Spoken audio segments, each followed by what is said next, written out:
wabarakatuh. Saya Nova Estalda ingin menjelaskan tentang menyusun rencana pembelajaran kelas rangkap. Di materi ini ada 3 bahan ajar atau 3 materi yang akan dibahas, yaitu 1. Struktur kurikulum merdeka sekolah dasar, prosedur dasar pengembangan PKR, dan evaluasi pada pembelajaran kelas rangkap. Untuk yang pertama, kita akan membahas tentang struktur kurikulum merdeka.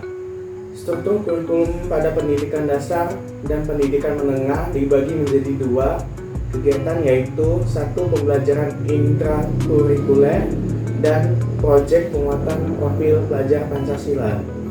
Kegiatan pembelajaran intrakurikuler untuk setiap mata pelajaran mengacu pada capaian pembelajaran. Kegiatan proyek penguatan profil pelajar Pancasila ditujukan untuk memperkuat upaya pencapaian profil pelajar Pancasila yang mengacu pada standar kompetensi lulusan.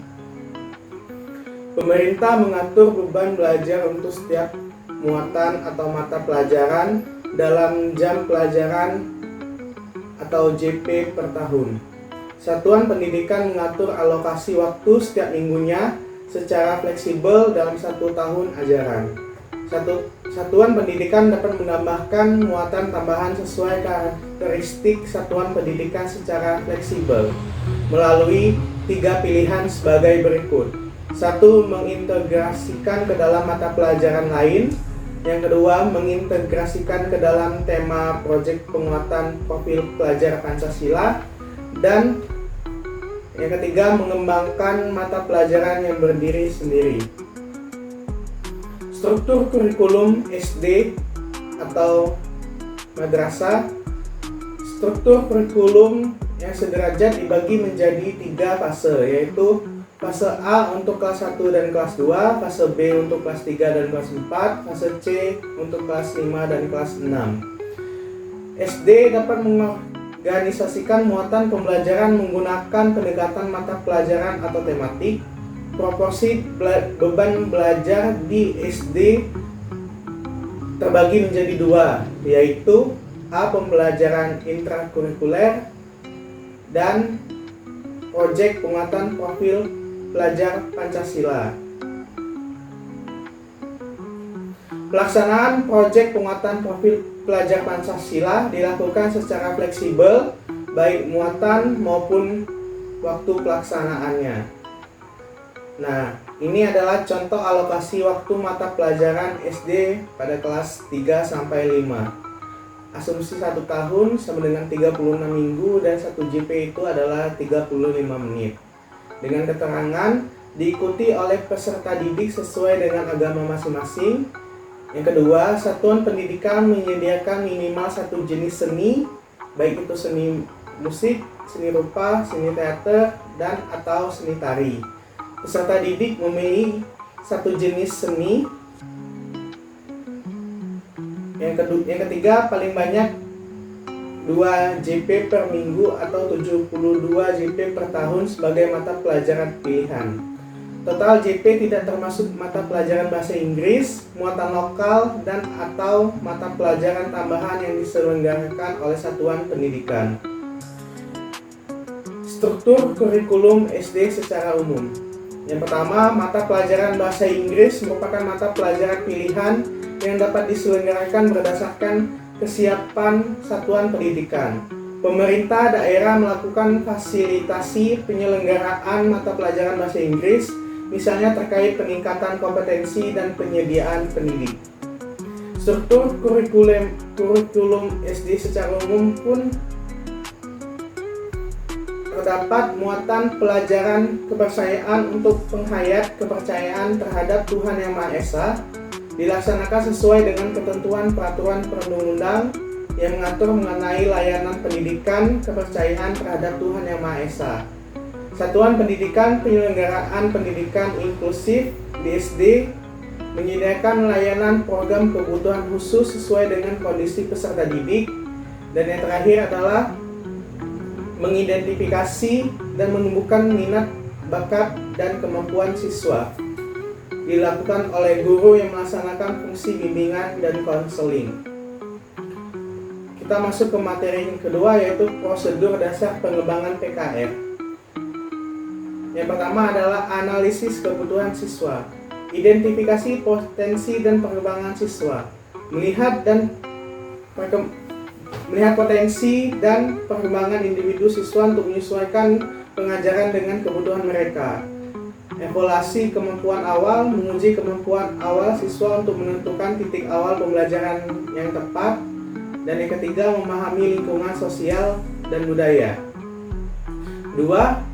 Menyusun kerangka rencana pembelajaran, garis-garis besar program pengajaran, dokumen yang menjelaskan tentang tujuan, materi, dan proses pembelajaran yang harus diajarkan, merumuskan tujuan pembelajaran, pemilihan bahan ajar, dan integrasi materi. Yang ketiga, desain kegiatan pembelajaran, metodologi aktif, berpusat pada anak, partisipasif, dan kooperatif, menggunakan model atau metode pembelajaran yang aktif, berpusat pada anak, dapat menentukan sendiri seberapa cepat dia bisa menyerap pelajaran. Lingkungan ruang kelas fleksibel, menggunakan lingkungan ruang kelas yang fleksibel untuk mendukung interaksi dan kolaborasi antar siswa. Yang keempat, pelaksanaan pembelajaran, peran guru sebagai fasilitator. Guru berfungsi sebagai motivator dan narasumber, membantu siswa dalam proses pembelajaran. Manajemen kelas yang efektif, mengelola ruang kelas agar mendukung interaksi dan kolaborasi antar siswa. Yang kelima, penilaian hasil belajar, mengamati bagaimana siswa terlibat dalam kegiatan belajar dan menggunakan sumber belajar. Menilai pencapaian kompetensi siswa berdasarkan standar kurikulum yang telah ditetapkan. Penilaian harus dilakukan secara berkelanjutan untuk memantau kemajuan siswa.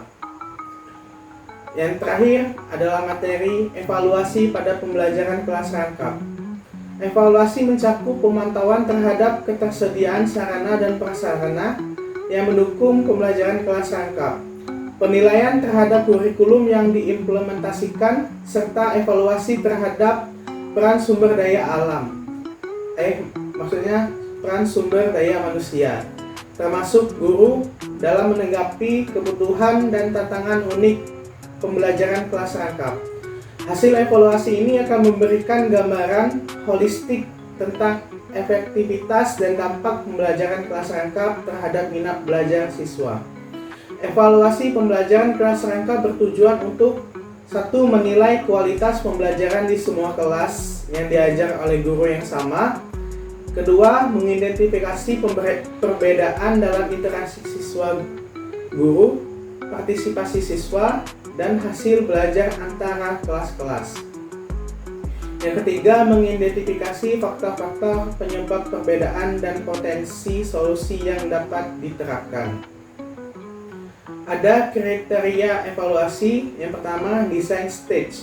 Di dalam pelaksanaan pembelajaran kelas rangkap terhadap minat belajar siswa, dengan kebijakan dan aturan dari pemerintah di mana tetap harus menyelenggarakan proses pembelajaran walaupun terkendala baik dari segi sumber daya, fasilitas, dan tempat yang layak untuk mendapatkan pelajaran. Yang kedua, evaluasi tahap pemasangan. Pada pembelajaran kelas rangkap melibatkan 3 aspek bagi kepala sekolah dan 4 aspek bagi guru. Aspek pertama dalam komponen install program adalah keterpaduan dengan rencana yang telah ditetapkan dalam pelaksanaan pembelajaran kelas rangkap. Dalam konteks ini, evaluasi bertujuan untuk memastikan bahwa pemasangan program pembelajaran kelas rangkap sesuai dengan rencana yang telah disusun sebelumnya. Kerjasama dan terlaksananya peran stakeholder dan pemerintah dalam proses pembelajaran kelas rangkap. Yang ketiga, evaluasi tahap proses terhadap pembelajaran kelas rangkap. Evaluasi dan pemantauan selama proses pembelajaran kelas rangkap menunjukkan adanya kendala, diantaranya keterbatasan jumlah guru di sekolah dasar dan minimnya fasilitas media yang tersedia. Meskipun demikian, penguasaan kompetensi guru terhadap pembelajaran kelas rangkap terlihat dari penyusunan rencana pelaksanaan pembelajaran dan pemberian materi bahan ajar yang menggunakan kurikulum yang sama. Yang keempat, evaluasi tahap produk terhadap pembelajaran kelas rangkap. Penilaian terhadap minat belajar siswa dan hambatan dari penyelenggaraan pembelajaran kelas rangkap. Tujuan penyelenggaraan yaitu untuk tetap terlaksananya pembelajaran walaupun dari segi sumber daya. Kendala utama yang ditemui dalam pembelajaran kelas rangkap adalah kurangnya fasilitas dan akses yang memadai. Meskipun demikian, upaya telah dilakukan untuk mengatasi kendala ini melalui penyelarasan kurikulum dan pemberian materi bahan ajar dengan menggunakan kurikulum yang sama. Evaluasi pembelajaran kelas rangkap sebagai langkah dalam memastikan kualitas dan kesetaraan dalam pengalaman belajar siswa. Evaluasi pembelajaran kelas rangkap sebagai alat penting dalam memastikan bahwa semua siswa mendapatkan pengalaman pembelajaran yang setara dan berkualitas dengan menganalisis data, mengidentifikasi perbedaan, dan mengambil tindakan korektif yang tepat. Sekolah dapat mencapai kesetaraan dalam hasil belajar dan memberikan pendidikan yang konsisten bagi semua siswa. Upaya menciptakan lingkungan pendidikan yang inklusif dan bermakna. Evaluasi ini harus menjadi bagian integral dari praktik sekolah yang berkelanjutan. Itu saja materi dari menyusun pembelajaran kelas rangkap. Saya Noval Hestala. Jika ada salah kata saya mohon maaf. Kepada Allah saya mohon ampun. Wabillahi taufiq wal hidayah. Wassalamualaikum warahmatullahi wabarakatuh.